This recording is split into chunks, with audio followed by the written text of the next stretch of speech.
un vispār tā profesija ir ārkārtīgi plaša. Un kā mums teica kādreiz augstskolā, ka principā tā ir arī ļoti laba mājsaimnieces izglītība. Kā to saprast? Nu, tāda vispusīga ir. Tev iedod To arī mediķi teica. Vispārīgi mākslas vēsturi iedod, jā, nu, mākslas un medicīna jau arī ir tuvu stāv. Jā, un mākslas un arhitektūra, nu, arī tur balansē, jā, un tieši varbūt tās interesantākās lietas notiek uz šo dažādu specialitāšu robežas, jo ko tad mēs šobrīd, nu, jaunu izdomāsim, lai nesacerās pārāk tie, kas, nu, tagad, nu, kaut kādu jaunu brīnumu radīs, vai ne vienalga, kurā nozarē kaut ko pilnīgi no jauna, ja? Jo es domāju, ka tas vienkārši ir tehnoloģijas, ir kaut kāds jauns skatījiens, nu, laika gaitā veidojās, bet principiāli jaunas lietas, nu, tās ir tāds diskutabls. Un tāpēc arī, teiksim, manā kompānijā ir varbūt nedaudz tā nostāda pret to projektēšanu, kā teica mans kolēģis, nu, varbūt arhitektam svarīgākais ir kaut ko lieku neuzprojektēt, jā. Jo ir jau piestrādāts šausmīgi daudz, jā.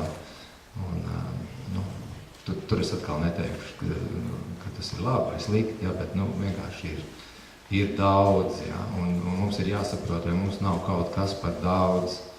Un tieši šajā brīdī varbūt svarīgi ir tās, nu, tās ambīcijas saprast, nu, vai nu, kā vārdā es eju un kādēļ es tur gribu mācīties un kādēļ apgūt to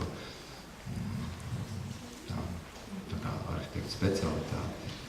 Bet kā šo patreizējo visu Latvijas situāciju, vai tas nav zināms risks šobrīd iet uz arhitektiem? Droši vien tas jautājums arī attieksies uz celtniekiem. Kas šobrīd ir risks?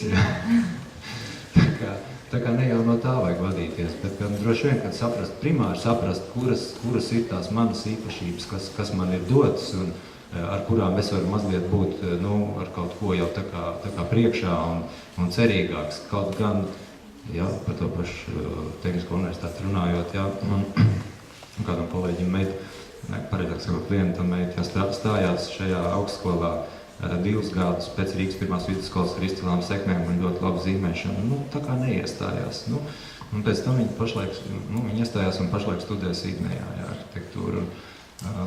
Nu, tā reizēm ir, teiksim, nesaprotam šī mācība iestāde varbūt šeit arī ar saviem, teiksim, kritērijiem vai kaut kā tā. Bet es negribu to kritizēt un ir jau dažādi gadījumi. Tā kā droši vien, ka tur jāskatās noteikti, nu tā, plašāk par to, kur izvēlēties, bet, nu, diez vai es tur būšu labākais padomdevējs.